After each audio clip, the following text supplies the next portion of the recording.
Welcome back, everybody. Def Jam international signee Nasty C has finally given his fans the much-anticipated album titled A Zulu Man with Some Power.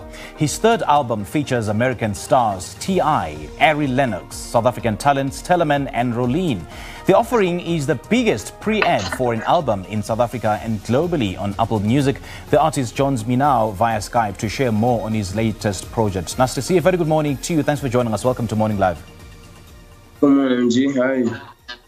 Good to have you on the show again, man. Thank you so much for joining us. You almost broke the internet with your new album, A Zulu Man with Some Power. Do tell us about this latest album. I think this has to be my most mature album, my most diverse album, and I'm very proud of it, man. It symbolizes something very important for me. You know, just carrying my culture on my back and taking it with me as I'm making this global step right now. And, you know, the reception's been amazing, man. Like, yesterday I found out it's the #1. So the album is the #1 album in the world. The intro is the #1 song in the world. Mm-hmm. Track #2 is the second, it's the #2 song in the entire world. And that's crazy. That's crazy for me, man. It certainly is, man, and what an achievement, what an achievement. And this is perhaps your first big project under Def Jam International. So how was it working under this label? Labels don't get involved in the creation process that much, man. So nothing changes there. I make my music and then I turn it in and we discuss how we're going to push it forward. You know, what's the narrative? What's the plan? Like, what do we put out first? You know what I mean? That's the only thing that changes. Everything else stays the same with me. I work here at home in my own studio by myself. Okay. All right. And I do understand that you also collaborated with American hip-hop producer No ID, and you have a song together, as a matter of fact. And just a couple of years ago, you were just talking about, a culture and how some artists are aggressive about their culture in their work, while others finesse it. Now, you also have a track in Zulu. Is that perhaps what led you, I mean, that conversation you've had with No ID 2 years ago, was that really what led you to start rapping in Zulu? No, I'd already been doing that, right? I'd already been doing that, like on my Instagram, Facebook. I have a couple songs that I put out years ago that were in Zulu. So no, that's not how that was inspired. Okay. But it definitely did inspire the title of the album and pretty much the way I think right now when it comes to I don't know, cultural representation, I guess. Okay. Okay. And the fact that you still keep your music authentically hip-hop, but rapping in Zulu, some artists really battle with that. How do you do that?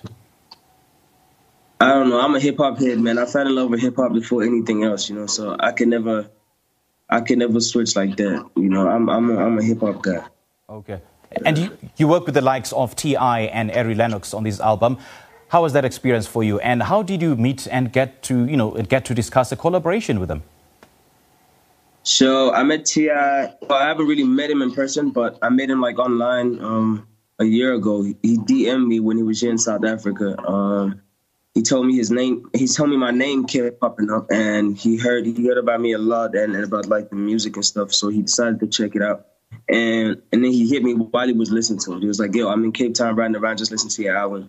I think we should work. I'm inspired by your story." And this was before he even knew that he's responsible for me rapping in the first place. So that was crazy for me. That was like a full circle moment for me, man. And it came purely from him. It was natural, it was organic, it was beautiful, you know. And it's kind of similar with Ari, except she was back where she stays. You know, she heard about me there and she said we can work anytime. If he has something, send me something. And I had something that was perfect for her anyway. So I just threw it at her. And she ate it up, man. Crazy. And locally, you worked with the likes of, Teleman and Rolene. I mean, you've featured both artists in all your albums. Why so? Yeah. This is my brother and my sister, man. I've been working with these people since 5 years ago, you know, and we have a common goal. We just have an insane drive that we fail to see, like in a lot of other artists. So whenever we're together, it's effortless. It's like, it's easy. It's light work. You know what I mean? When we're in studio with a lot of artists, sometimes it can get a little bit tricky. Sometimes the synergy is just not right. We're not at the same place mentally. You know what I mean? But me and them, we're always like, we're like siblings, bro. Like we're real life like siblings. Okay. And just how different is this offering to your very first album, Bad Hair? This one here is way more mature, man. You can tell I've grown as a person just doing all this traveling, going through all the things I go through in life, the good and the bad. You know, I learned at a young age to transcribe everything that happens to me into songs. So you can imagine the type of stuff I'm speaking about, the relatability. It's different also. Like I'm more relatable now, and I'm more relatable to a more grown-up crowd versus just like your typical fans that just want to listen to like bumpy stuff. Do you know what I mean? Like I have a lot of content and a lot of substance in my music, man. You know what I mean? And Nasty, you have a documentary out. Just talk us about its origins. Tell us more about that. That's pretty much me going back to where I came from, right? I do that a lot whenever I'm in Durban, but this time we just decided to take a camera with us. So we capture everything. So people really see where I come from. And I just break down the story of what I really had to go through to make it. Not even to make it at the time, just to peek my head in the game, you know, just so people would recognize me. I had to do a lot of insane stuff, man. Like, and I didn't have it easy at all. So I wanted to take a camera back with me and really show everybody else that thinks this thing comes easy, that no, you have to put in the work. It's okay to fail like 100 times.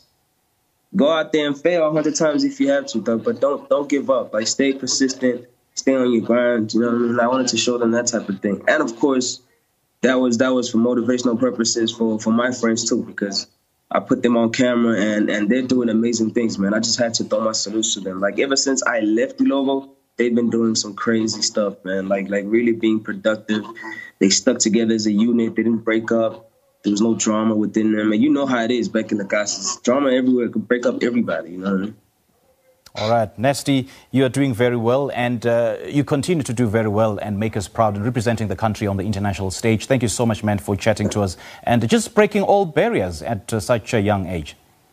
I appreciate you, my G. Salute, man. Thank you. All right, good stuff. That was multi-award-winning rapper and producer Nasty C dropping his highly anticipated studio album ZuluMan-WithSome-Power. Nasty C's popularity detonated with his 2016 debut album Bad Hair, which hit #1 on the iTunes local chart and was the country's most streamed album within 24 hours of release. Now, before we say goodbye to our SABC2 audience, let's take a look at some social media responses. Tries David says, it's a small town and I wish developers can do something about it, but there's a very good private school there called Libode Private School, owned by the Mlandus. People of the area should check it out. That's in response to a small town of choice, which is Libode in the Eastern Cape province. JD Jordan says, good morning, Grootman Sims. And yes, I know this place is not far from where I live, and I know it's not far from Port St. John's. That town is a rich town, friendly people with lots of villages. Thank you, Sims, for choosing Libode as a small town of choice.